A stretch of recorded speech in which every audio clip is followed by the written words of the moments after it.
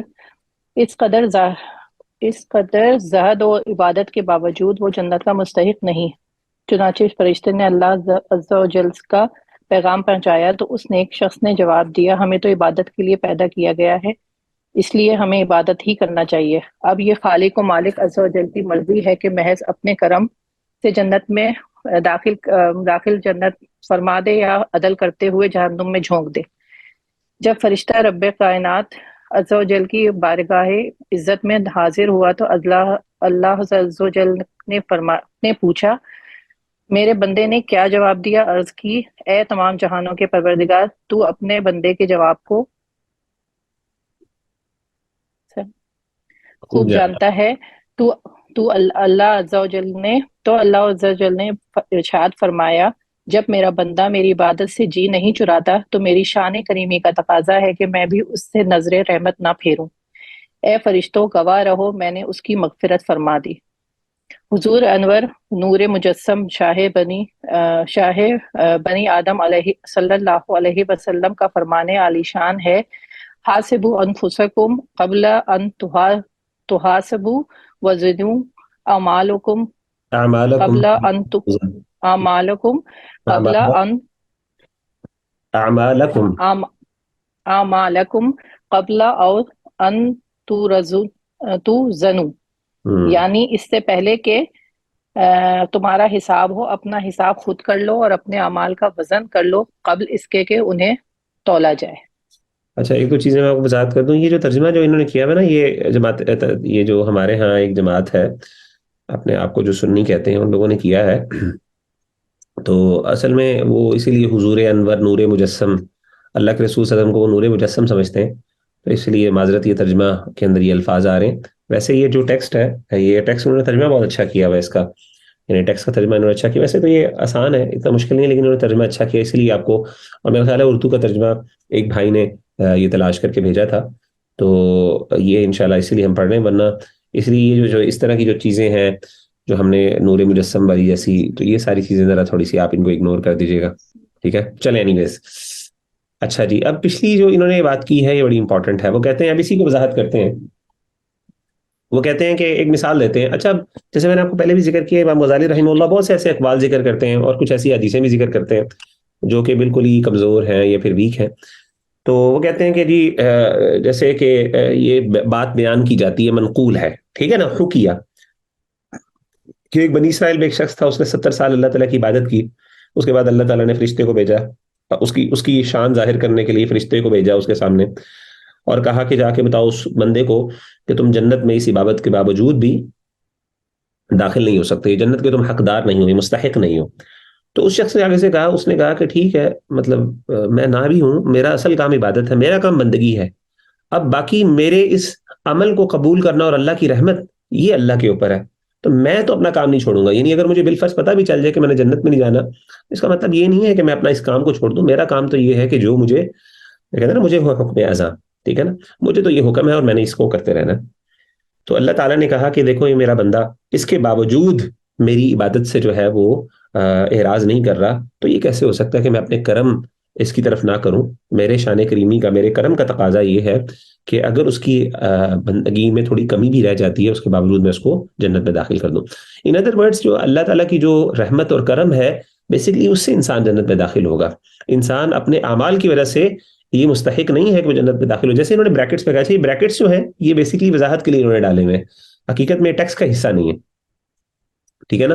تو یہ بات ٹھیک ہے کہ اگر اللہ تعالیٰ عین عدل کرے تو شاید کوئی بھی جنت میں داخل نہ ہو، جیسے کہ حدیث میں آتا ہے، لیکن اللہ تعالیٰ اپنا کرم کریں گے، اور کس بنیاد پہ کرم کریں گے کہ میرے بندے نے ایفرٹ تو کیا تھا، اسی لیے اللہ تعالیٰ نے اپنے بارے میں کیا کہا، انہ غفور شکور، اللہ بخشنے والے بھی ہیں اور اللہ قدردان ہے۔ کیا مطلب ہے؟ یعنی انسان کا چھوٹا سا عمل ہوتا ہے، کمزور سا عمل ہوتا ہے، ناقص سا عمل ہوتا ہے، لیکن اللہ اس کی قدر کرتے ہیں، ٹھیک ہے نا، اللہ اس کو بہت بڑا بنا دیتے ہیں۔ تو یہ اللہ کا کرم ہے، اللہ کی مغفرت ہے۔ لیکن اس کا مطلب یہ قطعاً نہیں ہے کہ ایک بندہ عمل ہی نہ کرے، وہ کہے جی اللہ کا کرم ہی سب کچھ ہے تو مجھے کرنے کی ضرورت نہیں، آپ کو کچھ ایفرٹ کرنے کی ضرورت ہے، ٹھیک ہے نا۔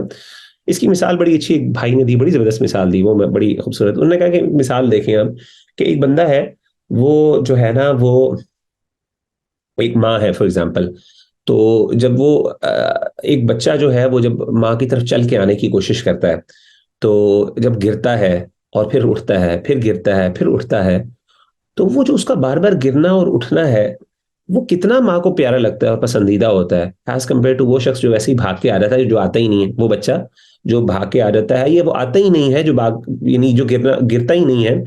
تو ماں باپ کو وہ اتنا زیادہ پیارا نہیں لگتا جتنا وہ بچہ پیارا لگتا ہے جو کوشش کر رہا ہے، ایفرٹ کر رہا ہے، پھر اٹھتا ہے، تھوڑا سا چلتا ہے، 2-3 اسٹیپس، پھر گر جاتا ہے۔ کہتے ہیں اللہ تعالیٰ کو بھی ایسے بندے کی جو گناہ کرنے کے بعد توبہ کرتا ہے، استغفار کرتا ہے، جو اسٹرگل کرتا ہے، ان ادر ورڈز وہ جو اسٹرگلنگ جو ایک کیفیت ہے نا ایک بندے کی، محنت کرنے کی جو کیفیت ہے، وہ اللہ کو بہت پسند ہے، اور یہی اس چیز کی ہے۔ پھر آگے انہوں نے کہا، جیسے کہ حدیث میں آتا ہے، یہ تو یہ حدیث میں یہ ثابت ہے، حاسبوا انفسکم قبل ان تحاسبوا، اپنے آپ کا محاسبہ کر لو اس سے پہلے کہ تمہارا محاسبہ کیجیے۔ یہ میرے خیال سے اللہ کے رسول کے الفاظ نہیں ہیں، صحابی کے الفاظ ہیں، غالباً عبداللہ بن مسعود کا قول ہے، واللہ اعلم۔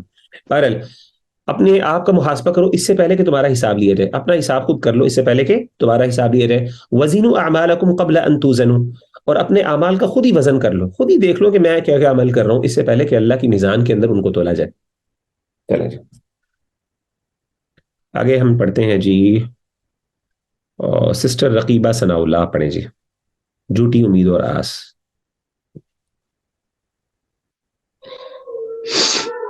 جھوٹی امید واس امیر المومنین حضرت سیدنا علی مرتضیٰ رضی اللہ تعالیٰ عنہ فرماتے ہیں، جو شخص یہ گمان رکھتا ہے کہ نیک اعمال اپنے بغیر جنت میں داخل ہوگا، وہ جھوٹی امیدواز کا شکار ہے، اور جس نے یہ خیال کیا کہ نیک اعمال کی بھرپور کوشش سے ہی جنت میں داخل ہوگا، تو گویا وہ خود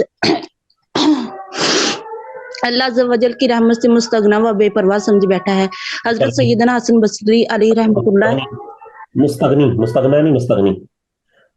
مستغنی و بے پرواہ سمجھ بیٹھا ہے۔ حضرت سیدنا حسن بصری رحمۃ اللہ فرماتے ہیں، اچھے اعمال کے بغیر جنت کی طلب گناہ سے کم نہیں، اور آپ رحم اللہ کا ہی ارشاد گرامی ہے، حقیقی بندگی کی علامت یہ ہے کہ بندہ عمل نہ چھوڑے بلکہ عمل کو اچھا سمجھنا چھوڑ دے۔ زبردست، ٹھیک ہے، بات واضح ہے بالکل، ٹھیک ہے نا۔ تو اصل بات یہ ہے کہ یہ دونوں چیزوں کو ساتھ ساتھ لے کے چلنا ہے، ٹھیک ہے نا۔ اللہ کی یعنی یہ سمجھنا کہ ایک بندہ جو ہے وہ اللہ تعالیٰ سے بالکل ہی سمجھے کہ میں اپنے عمل کی بنیاد پہ جنت میں داخل ہوں گا، اللہ کی رحمت کی ضرورت ہی نہیں ہے، تو یہ بندہ مستغنی بے پرواہ ہے، یعنی یہ اللہ کی رحمت سے مستغنی ہو گیا بندہ۔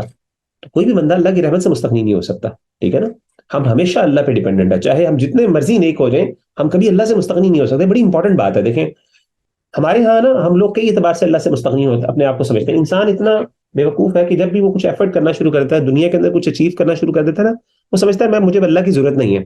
مثال کے طور پہ ایک مالدار آدمی ہے, کئی لوگ ایسے ہیں جن پر اللہ کی اتنی بڑی نعمتیں ہوتی ہیں, وہ کہتا ہے مجھے دعا مانگنے کی کیا ضرورت ہے, بھائی میرے تو مسئلے سارے حل ہیں, مطلب I don't need to go to اللہ سبحانہ و تعالیٰ. کیونکہ بیک آف دا مائنڈ میں یہ سوچ پائی جاتی ہے کہ اللہ کے پاس تب جانا جب کوئی ضرورت ہے, جب ضرورت ہی نہیں ہے, مجھے کسی چیز کا کمی نہیں ہے تو مجھے جانے کی ضرورت بھی نہیں ہے. ٹھیک ہے نا. اسی طریقے سے ایک بندہ جو بہت محنت کر رہا ہے, ہر نیک عمل کر رہا ہے, ہر نیکی کر رہا ہے, ہر برائی سے بچ رہا ہے, وہ کہے گا کہ مجھے اللہ کی مدد کی ضرورت نہیں, میں خود آلریڈی یہ چیز کما لوں گا, تو مجھے اللہ کی رحمت کی ضرورت ہی نہیں ہے, مجھے اللہ کی مدد کی ضرورت ہی نہیں ہے. وہ یہ سوچ ہی نہیں رہا بیوقوف آدمی. یہ دونوں لوگ بیوقوف اس لیے ہیں, یہ سمجھ ہی نہیں رہے کہ جو اللہ نے اس کو توفیق دی عمل کرنے کی, یہ اللہ کے بغیر لا حول ولا قوت الا باللہ. نبی صلی اللہ علیہ وسلم سے بڑھ کر طاقت والا کون ہو سکتا ہے؟ نبی صلی اللہ علیہ وسلم سے بڑھ کر جسے کہتے ہیں اپنے نفس پہ کنٹرول کرنے والا اور مضبوط آدمی کون ہو سکتا ہے؟ لیکن اللہ کے رسول صلی اللہ علیہ وسلم بار بار منہ سے یہ کلمات کہتے ہیں, لا حول ولا قوت الا باللہ, یعنی میری طاقت اور میری قابلیت اللہ کے بغیر زیرو ہے, کچھ بھی نہیں ہے. اسی طریقے سے ایک بندہ جو ہے, وہ جو دنیا کے اندر ہر نعمت ملی ہے, وہ سوچ ہی نہیں رہا کہ اللہ نے اس کے لیے یہ نعمتیں آسان کی ہیں, اللہ نے اس کو یہ نعمتیں عطا کی ہیں, اللہ اس کو فقیر بنا سکتا ہے, اس کی اللہ کچھ لمحوں کے اندر اللہ اس کی کمر توڑ سکتا ہے. ٹھیک ہے. تو کہتے ہیں کہ سیدنا حسن بصری رحمہ اللہ تعالیٰ عنہ کو بڑا اچھا قول آگے بھی ذکر کیا انہوں نے کہا کہ اصل میں علامت الحقیقت ترک ملاحظۃ العمل لا ترک العمل. وہ کہتے ہیں حقیقی بندگی کیا ہے؟ وہ کہتے ہیں حقیقی بندگی یہ ہے کہ انسان عمل کو نہ چھوڑے, ہاں عمل کا ملاحظہ چھوڑ دے. کیا مطلب ہے؟ عمل کے بارے میں زیادہ سوچنا, عمل کرے بھول جائے, کہنے کا مطلب یہ ہے عمل کرے, ملاحظۃ العمل, عمل کرے بھول جائے, یہ کرے, یعنی عمل کے بارے میں سوچنا, اچھا میں نے یہ عمل کیا ہے, کیونکہ انسان کے دل میں پھر وہ پرائڈ بھی آ جاتی ہے, اچھا میں نے یہ عمل کیا, میں نے یہ کیا, انسان اپنے آپ کو سمجھنا شروع کر دیتا ہے. تو انسان اس چیز کو چھوڑ دے, عمل کرے اور بھول جائے, ایسے ہی did not do it at all, لیکن عمل نہ چھوڑے. ٹھیک ہے نا. تو عمل کو اچھا سمجھنا چھوڑ دے, لیکن عمل جاری رکھے. جی آگے آگے پھر حدیث ہے اللہ کے رسول صلی اللہ علیہ وسلم کی, وہ مشہور ہے کہ آپ صلی اللہ علیہ وسلم نے فرمایا کہ الکیس من دان نفسه وعمل لما بعد الموت والاحمق من اتبع نفسه هواها وتمنى على الله. ٹھیک ہے نا. تو وہ کہتے ہیں کہ سمجھدار, یہ حدیث ضعیف ہے لیکن مطلب صحیح ہے. علماء کہتے ہیں کہ سمجھدار آدمی کون ہے؟ جس نے اپنے نفس کا محاسبہ کیا, وعمل لما بعد الموت, اور صرف محاسبہ کر کے چھوڑ نہیں دیا, بلکہ محاسبے کے بعد اس نے موت کے بعد کی جو زندگی ہے اس کے لیے عمل بھی کی, پریپریشن بھی کی. دیکھیں ایک ہوتا ہے ایک بندہ محاسبہ کیا, اپنے آپ کو سیلف اکاؤنٹیبلٹی کی اس نے, ٹھیک ہے نا, اس نے کہا اچھا میرے اندر اپنا انالیسس کیا, اچھا میرے اندر یہ غلطی, میرے اندر یہ غلطی, میرے اندر یہ کمی, یہ کوتاہی, یہ میں سے غلطی ہو گئی, یہ برائی ہو گئی, اب یہاں تک ہو گیا. اب سوال یہ پیدا ہوتا ہے کیا یہ کافی ہے؟ نہیں, اصل میں یہ تو ایک وسیلہ ہے. یہ وسیلہ کس چیز کا ہے؟ کہ اب آپ کو اس سے اگلے سٹیپ پہ جانا ہے, کہ جب آپ نے آئیڈینٹیفیکیشن ہوگی آپ کی غلطیوں کی, اب آپ نے اس کی اصلاح کرنی ہے. اور اصلاح کیسے کرنی ہے؟ آپ نے عمل کرنے, ٹھیک ہے نا, آپ نے ایفرٹ کرنی ہے کہ میں کسی طریقے سے ان کمیوں کو دور کروں. ٹھیک ہے نا. صرف identification of the problem is not enough, آپ کو سولوشن کی طرف بھی جانا ہے. تو اللہ کے رسول سے سمجھ میں آیا کہ سمجھدار آدمی وہ ہے جو اپنے نفس کا محاسبہ کرتا ہے, اور محاسبے کے بعد پھر وہ چیز اس کو موٹیویٹ کرتی ہے کہ وہ موت کے بعد کی جو زندگی اس کے لیے تیاری کرے, عمل کرے. والاحمق, احمد کون ہے؟ بے وقوف آدمی کون ہے؟ من اتبع نفسه هواها, جس نے اپنے نفس کی پیروی کی, اس کی ڈیزائرز کے پیچھے لگا رہا, وتمنى على اللہ, ڈیزائرز کے پیچھے لگا رہا, اور پھر کیا کیا؟ اللہ پر لمبی لمبی امیدیں باندھی رکھی. یعنی اب ویسے تو اپنی مرضی پوری کرنی, ہر برا الٹا سیدھا عمل خود کرنا, ہر گناہ کرنا, اور اللہ پہ لمبی لمبی امیدیں باندھی ہے کہ اللہ معاف کر دے گا. وہی والی جیسے پہلے بات ہوئی نا کہ جنت اللہ نے ہمارے لیے نہیں بنائی تو اور کس کے لیے بنائی ہے. ٹھیک ہے نا, سبحان اللہ. تو جنت میں چلا جاؤں گا, الٹیمیٹلی جنت اللہ نے ہمارے لیے بنائی ہے, ایمان ہے میرے دل میں. تو یہ ساری باتیں اللہ معاف کرے. جی آگے جی سمر اقبال, برادر سمر اقبال آپ اگر پڑھ لیں. اے پیارے بیٹے, تم کتنی ہی راتیں جاگ کر حصول علم میں مشغول و مصروف رہے اور اپنے اوپر نیند کو حرام کیے رکھا. میں نہیں جانتا کہ تمہاری اس محنت و مشقت کا سبب کیا تھا. اگر تمہاری نیت دنیاوی ساز و سامان اور مال و دولت حاصل کرنے, دنیاوی منصب اور عہدہ پانے, اور ہم اثر لوگوں پر اپنی برتری اور بڑائی ظاہر کرنے کی تھی, تو تمہارے لیے ہلاکت و بربادی ہے. اور اگر ان شب بیداریوں میں تمہاری نیت یہ تھی کہ تم اللہ کے پیارے حبیب صلی اللہ علیہ وسلم کی شریعت کا پیغام عام کرو گے, اپنے کردار و اخلاق کو سنتوں کے سانچے میں ڈھالو گے, اور ہمیشہ برائی کی طرف بلانے والے نفس امارہ کی شرارتوں سے بچنے کی بھرپور کوشش کرو گے, تو تمہیں مبارک ہو اور سعادت مندی نصیب ہو. کسی شاعر نے سچ ہی کہا ہے, تیرے رخ زیبا کے دیدار کے علاوہ کسی غیر کے لیے ان آنکھوں کی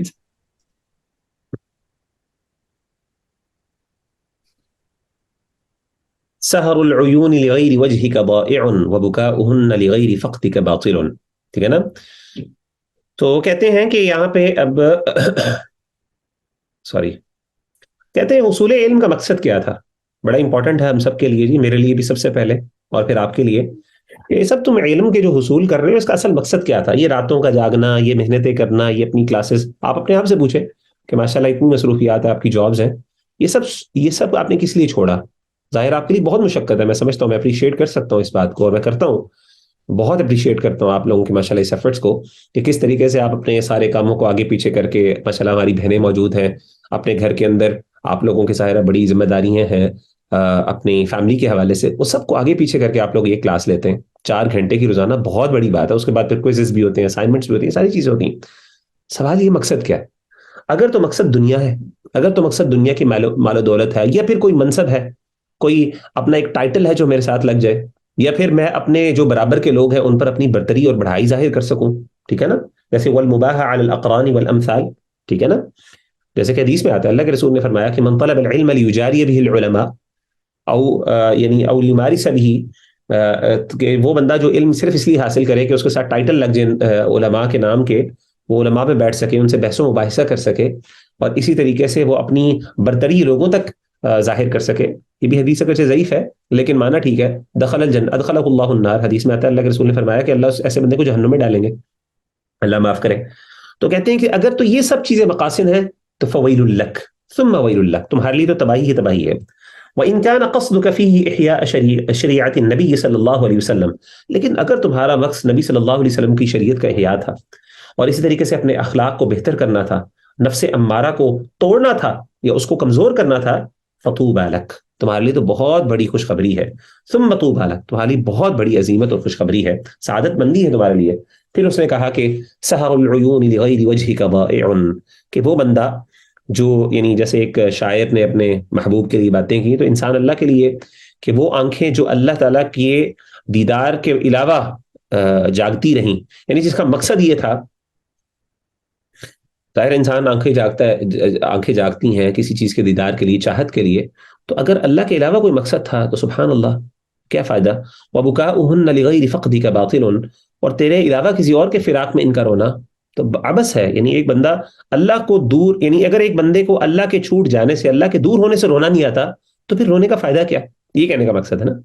اور اگر آنکھیں جاگنے، آنکھیں راتوں کو اٹھنا تھکاوٹ سے اور اللہ کے سامنے حاضر ہونا، رونا، اگر اس سے مطلوب اللہ تعالیٰ کا چہرہ نہیں ہے، یعنی اللہ کی رضا نہیں ہے، تو پھر اور کیا جائے، پھر اس کا فائدہ نہیں ہے نا. سبحان اللہ. تو یعنی عمل کے اندر بھی اصل، یعنی علم کا حصول اصل مقصد اس کا یہ ہے، اس کا یعنی علم جو ہے it self, in other words علم اٹ سیلف کوئی آپ سمجھ لیں کہ ورچو نہیں ہے جب تک کہ یعنی علم کی اٹ سیلف کوئی فضیلت یا ورچو نہیں ہے جب تک کہ عمل اس کے ساتھ نہ ہو، اور اچھا مقصد، اچھا قصد یا اچھی نیت اس کے ساتھ نہ ہو. ٹھیک ہے نا. چلیں جی آگے بھی حدیث میں آتا ہے، یہ حدیث صحیح ہے، شیخ البانی نے اس کو صحیح کہا ہے. جی آگے، عش ما شئت فإنك میت واحبب ما شئت فإنك مفارقه واعمل ما شئت فإنك تجزى به. بہت خوبصورت حدیث، سبحان اللہ، یہ میری ون آف دا فیوریٹ احادیث ہے. اللہ کے رسول صلی اللہ علیہ وآلہ وسلم نے فرمایا، اللہ تعالیٰ نے فرمایا، اصل میں حدیث قدسی ہے، اے نبی صلی اللہ علیہ وسلم جتنا چاہنا ہے، جیسے چاہے زندگی گزار، اور آخرکار تمہیں دنیا سے رخصت ہونا ہے. جیسے تو نے رہنا ہے رہ لے، لیکن ایٹ دی اینڈ تو نے دنیا سے رخصت ہو جانا ہے. اللہ تعالیٰ نبی صلی اللہ علیہ وسلم کو بیان کر رہے ہیں، مقصد ہمیں بتا رہے ہیں. وَأَحْبِبْ مَا شِئْتَ فَإِنَّكَ مُفَارِقُهُ، جس سے مرضی چاہے محبت کر لے، آخر کار there is going to be a departure. آپ کو بہرحال ایک وقت آنا ہے، اس سے جدا ہونا ہے. ہم انسان اپنے بچوں سے کتنی محبت کرتے ہیں، دیکھیں ہماری فیملی سے کتنی محبت ہے. بعض اوقات یقین کریں مجھے تو فتنے کا پریشانی ہو جاتی ہے، اللہ معاف کرے. یعنی مجھے یاد ہے جب میری فیملی نہیں تھی تو مجھے اتنا ڈر نہیں، موت سے اتنا ڈر نہیں آتا تھا. سبحان اللہ، میں بھی کہتا تھا جی کوئی مسئلہ نہیں، ٹھیک ہے نا. لیکن اب سبحان اللہ موت سے ڈر آتا ہے. بہت بڑی ریزن میں اپنے آپ سے پوچھتا ہوں یہ کیوں اتنا ڈر آتا ہے. اس کی ایک بہت بڑی وجہ فیملی ہے کہ جی میرے بعد میری فیملی کا کیا ہوگا، میرے بچوں کا کیا ہوگا، ان کو کون سنبھالے گا. سبحان اللہ. تو انسان جتنی مرضی محبت کر لے، ایٹ دی اینڈ ایک وقت آئے گا آپ لوگوں کو اس سے ڈپارٹ ہونا ہے. وَعْمَلْ مَا شِئْتَ فَإِنَّكَ تُجْزَى بِهِ، جتنا چاہتا ہے عمل کر لے، جو تو عمل کر سکتا ہے کر لے، that's the point. جو کرنا کر لے، فَإِنَّكَ تُجْزَى بِهِ، الٹیمیٹلی تجھے اس کی جزا ملے گی. تو whether it's a righteous act or a bad act, evil act، چاہے اچھا ہے کہ برا عمل ہے، الٹیمیٹلی اس کا تجھے رسپانس ملنا ہے. تو اب یہ تیرے اختیار میں ہے، it's up to you how you want to do it, what you want to do it, and when do you want to do it. ٹھیک ہے نا. چلیں جی آگے چلتے ہیں جی. سسٹر جی سونی سر میں پڑھوں آگے. کون ہے, کون پڑھنا چاہ رہے ہیں؟ سمر سر. باقیوں کو بھی موقع دے دیتے ہیں, آپ پڑھ لیجیے گا ضرور. سونیا, سسٹر سونیا کو دے دیتے ہیں, پھر آپ کی باری بھی آ جائے گی دوبارہ انشاءاللہ. جی سسٹر سونیا آپ موجود ہیں؟ جی سر, کہاں سے سٹارٹ کرنا ہے سر؟ علم کلام. علم کلام و مناظرہ. جی علم کلام و مناظرہ, علم طب, علم دواوین و اشعار, علم نجوم و عروض, علم نحو و صرف, جن کے حاصل کرنے کا مقصد اگر دینوی شہرت کا حصول اور لوگوں پر اپنی برتری کا اظہار تھا, تو سوائے اللہ عز و جل کی ناراضی میں اپنی عمر کا قیمتی وقت ضائع کرنے کے تیرے ہاتھ کیا آیا؟ اس کے سوا تیرے ہاتھ میں کیا ہے. ٹھیک ہے.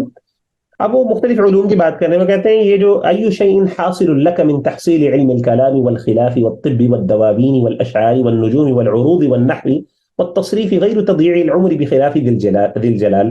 وہ کہتے ہیں یہ جتنے علوم ہیں, علم الکلام دیکھ لو, اسی طریقے سے طب ہو گیا, علم الطب ہو گیا, اسی طرح الدواوین والاشعار, دواوین کہتے ہیں شعروں کا جو ہے نا, دواوین دیوان ہوتا ہے نا وہ, اسی طریقے سے اشعار, نجوم, عروض کہتے ہیں یہ بھی اشعار سے متعلق ایک علم ہے جس کے اندر باقاعدہ جو وزن شعری ہے اس کو ڈسکشن کی جاتی ہے کہ جو اشعار کے جو اوزان ہیں ان کے حوالے سے بات کی جاتی ہے. سٹرکچر جو ہوتا ہے نا, جو آپ کا پوئٹک سٹرکچر ہوتا ہے اس کو ڈسکس کیا جاتا ہے. اسی طریقے سے والنحو والتصریف, عربی گرامر کا نحو اور صرف جو آپ لوگ ماشاءاللہ پڑھ رہے ہیں, کہتے ہیں اگر ان سب کا مقصد اللہ کی رضا نہیں تھی, ٹھیک ہے نا, تو پھر آپ نے اپنی عمر کیا کی ہے, ضائع کی ہے. اور اگر اس سے اللہ کی ناراضگی انسان کو مل رہی ہے تو پھر انسان کا سوائے وقت ضائع ہونے کے اور کچھ نہیں ہوا. یعنی اگر آپ کو اللہ کی رضا نہیں ملی نا یہ سب کچھ کرنے کے, تو پھر آپ نے اپنی عمر کا بہت بڑا وقت ضائع کر دیا. اننیسیسرلی آپ کو چاہیے تھا کہ آپ یہ علوم نہ حاصل کرتے. ٹھیک ہے نا. تو ہمیں بھی اپنے آپ سے پوچھنا ہے کہ اگر یہ علم جو میں حاصل کر رہا ہوں, یہ کر رہی ہوں, what is the end goal؟ اگر مجھے اللہ کی رضا مل جاتی ہے نا تو that is the objective of it. یہ اس کا ایک مقصد تھا جو اچیو ہو گیا. لیکن اگر یہ سارا میں کام کرتا رہا, ایٹ دی اینڈ مجھے ملا ہی نہ کچھ, تو سبحان اللہ انسان پھر حسرت ہی ہے انسان کے لیے, اور کیا ہو سکتا ہے. الیاذ باللہ.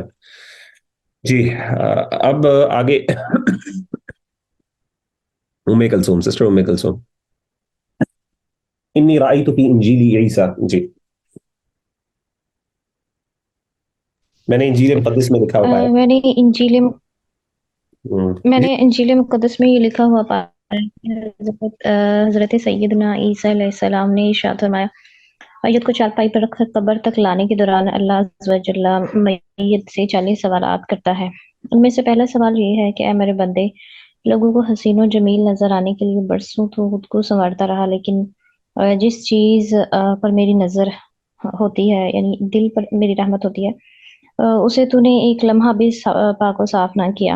اور انسان ہر روز اللہ عز و جل تیرے دل پر نظر کرم فرماتا ہے اور ارشاد فرماتا ہے کہ تو میرے غیر کی خاطر کیا کچھ کر گزرتا ہے, حالانکہ تجھے میری نعمتوں نے گھیر رکھا ہے اور پھر بھی میری نافرمانی کی طرف مائل نہیں ہوتا. کیا تو بہرا ہو چکا ہے, کیا تجھے کچھ سنائی نہیں دیتا؟ ٹھیک ہے. تو کہتے ہیں کہ یہ میں نے انجیل مقدس, نہیں ٹھیک ہے پورا ہو گیا.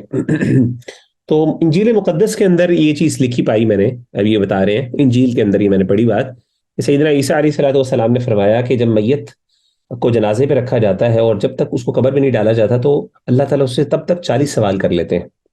اور ان میں سے سب سے پہلا جو سوال ہے, عبدی طہرت منظر الخلق سنینا, یعنی تو نے اس بات کی تو بہت پرواہ کی کہ میں لوگوں کو کیسے نظر آتا ہوں, لوگوں کے منظر کی, کہ لوگ مجھے کیسے دیکھتے ہیں, اس چیز کی تو نے بہت پرواہ کی. کئی سال تو نے اس کے لیے محنت کی, خاص طور پہ ان لوگوں کے لیے جو اپنی بیوٹی کے لیے اپنے جسم کی وہ کرتے ہیں, یعنی خاص اس کو اپنی ہائیجین کا خیال رکھتے ہیں, اپنے جسم کو خوبصورت بنانے کے لیے ایفرٹ کرتے ہیں, جم میں جاتے ہیں مرد وغیرہ, عورتیں خاص طور پہ اپنی اس کا خیال رکھتے ہیں.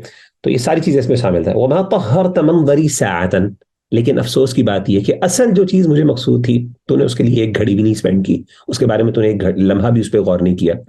ٹھیک ہے نا. جو اصل میری چاہت تھی, وہ جو تیرا دل تھا, جو تیرا عمل تھا اصل میں خاص طور پہ جس پہ میری نظر تھی, اس چیز پہ تو نے کوئی پرواہ نہیں کی. یہ تو پرواہ کی کہ مجھے لوگ کیا, یعنی لوگوں کی نظر کی پرواہ ہے, میری نظر کی کوئی پرواہ نہیں کہ میرے رب کیا دیکھنا چاہتا ہے میرے اندر.